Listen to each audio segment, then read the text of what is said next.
I'm Eric Yes. McClanahan. I'm speaking with two of the co-writers of the film September 5 and the director. Could I have you gentlemen introduce yourselves one after the other so make sure that I don't butcher your names? My name is Moritz Binder. I'm one of the writers of September 5. My name is Tim Fehlbaum. I'm one of the writers, one of the producers, and the only director on this movie. Excellent. So September 5 has been nominated for an Academy Award for its script. And when I was watching the film, which, for those of you who don't know, tells the story of the evolving hostage crisis in the 1972 Olympics, um, I saw that there are basically three ways to attack that script. First would be historical accuracy, because it is something that happened. Second would be cultural agility, because so many different cultures and nationalities are represented throughout the film. And third would be cinematic ability, filling in the gaps and making it engaging to watch. Moritz, to start with you, what did you contribute to the script in terms of those three I aspects? think overall it was a team effort, the script. So it wasn't really clear that one writer is like completely researching and the other one is like strictly for the cinematic approach. But yeah, I studied documentary and I worked as a TV journalist before I studied on film university. So doing like a profound and broad research really was my home turf somehow, like trying to dig really deep. But I have to say again that everybody involved in that process really did the research because it was simply was too much to handle for one person. The first one, historical accuracy, was Moritz already said, is like we tried.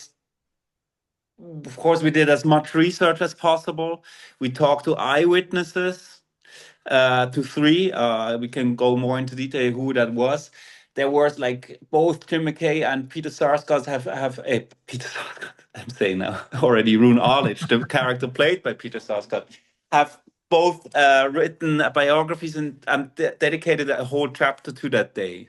So it's eyewitness, and then of course there's a lot of footage also of that material of that day, and a lot of the footage that we use is actually also real footage. Um, so the eyewitnesses, and then especially in Germany, there are also like even Doktorarbeit, I don't know the English word, like your diploma to get a doctorate title, are written a lot about this. Even one of the technicians of ABC Sports had written a whole book on the whole technical apparatus, which was also important and interesting for us.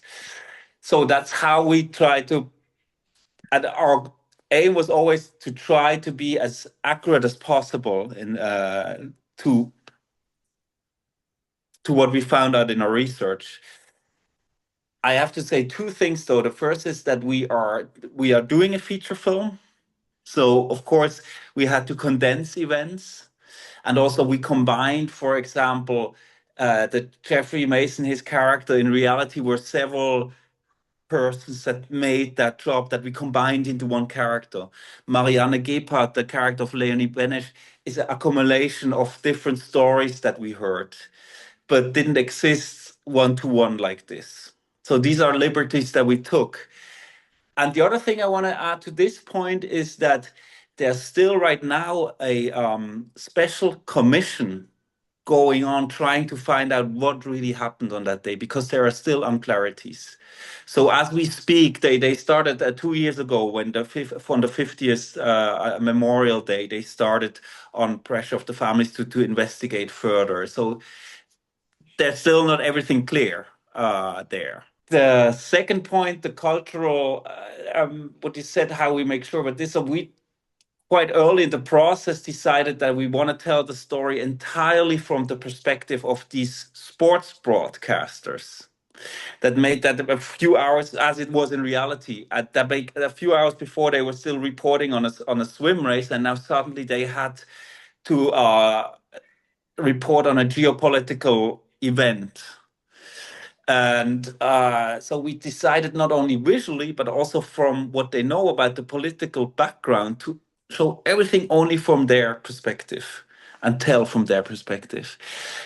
And The third one, I get why you asked that, because it's a film that is entirely takes place in one location.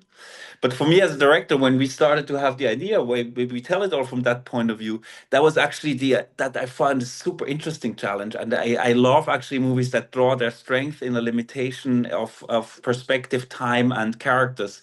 It's something very Hitchcockian about that idea almost. So we also studied these films like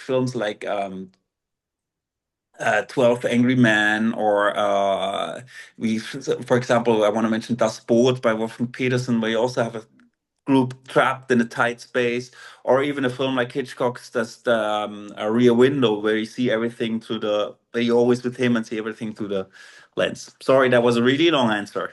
No, it was a great answer. So when I'm reading the log line of the film, it says, 1972, sports broadcasters are thrust into the geopolitical landscape. And it says that the last thing it says is, and these events have shaped the way media is portrayed today. I want to call attention to that. 2 days ago, I was walking past the television around 4 o'clock in the afternoon, and I looked up, and it was the nightly news, the mid afternoon news, and I saw someone get thrown in front of a subway and die. I watched someone die on television in the middle of the day, and then there was a commercial for plaque psoriasis. Do you think that the events of this film are directly correlated to how the media portrays or how the media broadcasts real world events today? I think that's the interesting point, that the questions are still the same.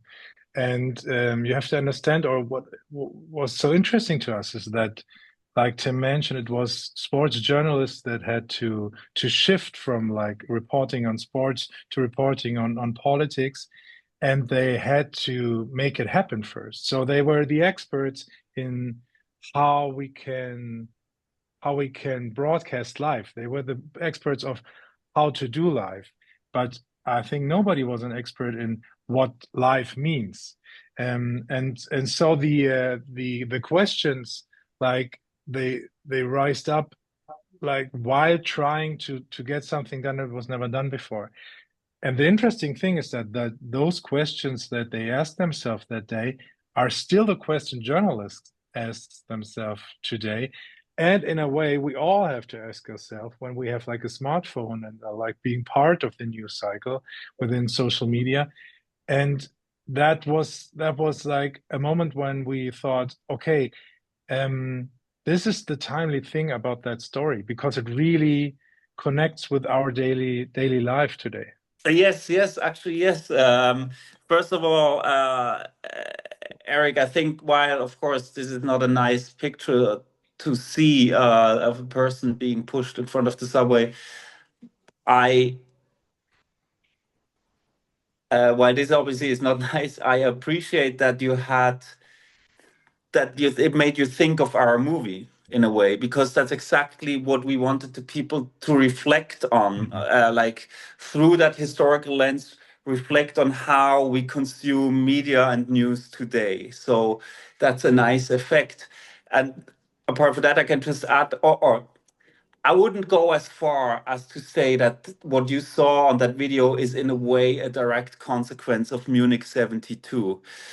But what from our research was the case, that it was, and that's also why we chose the perspective of ABC Sports, because there were different news outlets on the lot on that day, but ABC Sports were the only ones that had a live camera, because in the morning, as we showed in the film, our character Jeffrey Mason had this idea of pushing out these studio cameras that give them a live image, and that, of course, it's made them. That's why they had to ask themselves, what do we do if something violent happens? Because they were the only ones being live.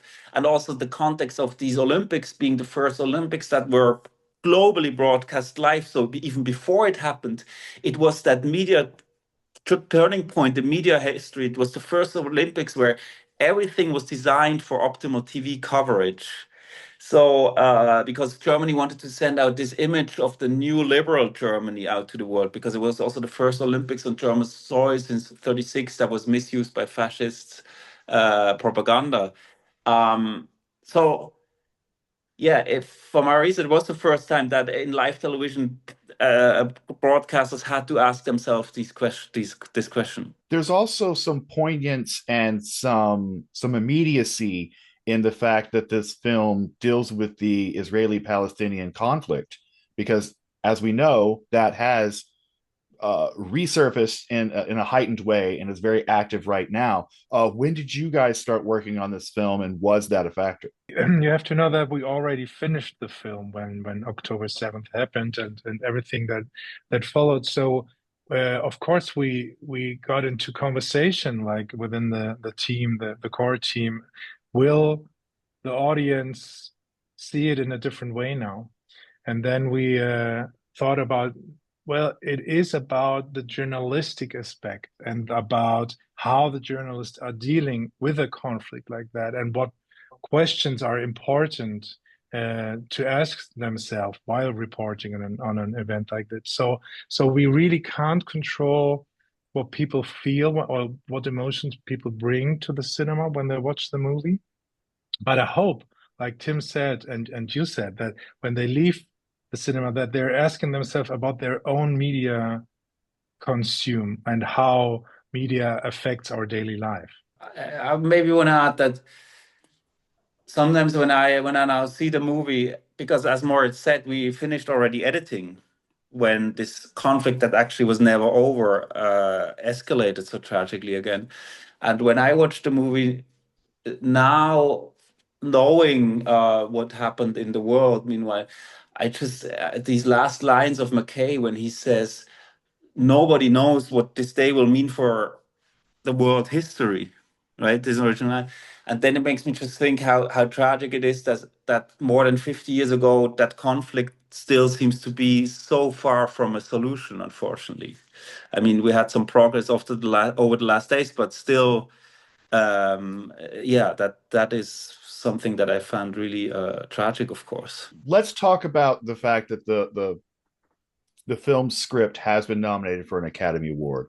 There's some really great dialogue. Like early on, Rune has a line where he says, "It's not about politics, it's about emotion," when he's referring to them making a correlation between the tragic events of internment camps and Israeli athletes, succeeding to the highest level of the world stage. And then again, to your note about, Jeffrey Mason pushing the camera out, that, point the camera, follow the story.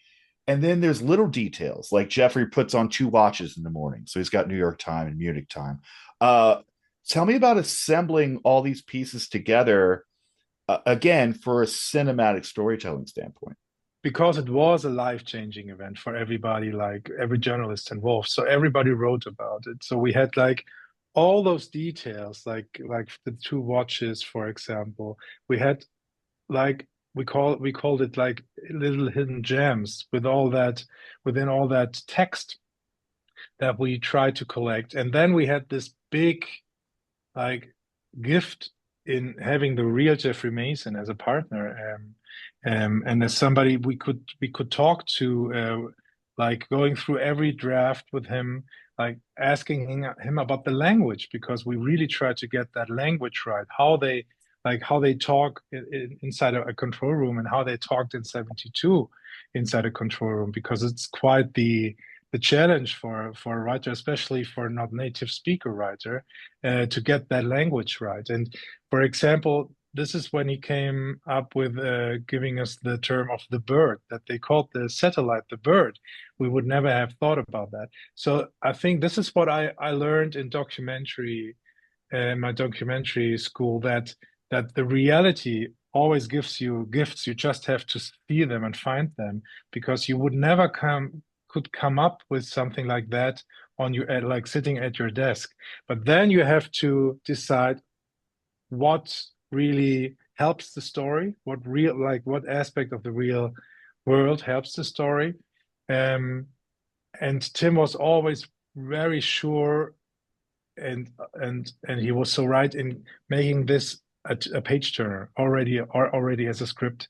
Like the way I work is that I try to write really fast, not overthink the scene, to like get something alive on the page. And then Tim was very, very good at finding like the core of the scene and the rhythm of the script. So I think that was a great collaboration in that way because I was always like filled up with all the gems we found in research, and then Tim said, "Those are nice gems, but maybe for another movie, let's concentrate on that." And that really was a great, like a dialogue or a ping pong game. That was great. Tim, let's talk about the set because you mentioned that it's all set in one place and it's very claustrophobic, and there's a delicate dance of a few people in a limited room. Did you build that set, or did you find an old studio in which you could shoot? Yes, no, we no, we built all of that, but we had access to the original construction plans via Jeffrey Mason. So they quite accurately, especially the control room, if you would see it, the black and white photo of the original one and ours compared, it's like almost 1-to-1. And on top of it being the accurate technology, we also wanted it to work because in a way our film is also about people in their working environment. I wanted them to, and our film also shows also part of partly an answer to your question before. We wanted also to show that physical act that television making still was then, right? So all of these, the buttons and everything that should be, the audience should feel that because, and in a way it goes beyond being just a visual gimmick, because for us this film is also about how technology has an influence on the media, and in that sense also has an influence on how we perceive world political events. And so we wanted, if yeah, we wanted all of this to work. We wanted to have the original images on the monitors, not just green screens. Often today, when you shoot a monitor scene, you just have these green screens, but these were the real images on this accurate technology. We also wanted to have these lines, of of these old monitors. We all embraced all of that because, yeah, it was important to give today's audience a feeling for the technology back then. So they found these devices in, like, they did a big effort of finding them with passionate collectors. They went to TV studios where they found it in their old cellars. They even went so far to some of them were museum pieces. So it was quite the achievement. One more thing about the watches, because I like that you asked this question, and it's something that the two watches, as Moritz said, sometimes the best ideas are from reality, and there's just a producer that we know that I remember that had always these two watches from Germany, and he's like, "Oh, I always have to know what time it is in LA and in Germany because I'm busy on both sides of in the German industry and in the international." And that's how we thought of it. So Yeah, well, yes, details matter.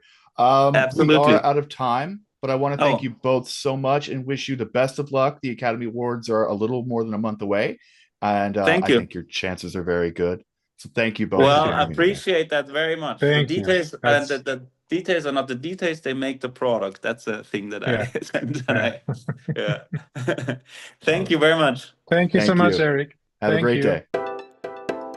This is the BTRP Media Network.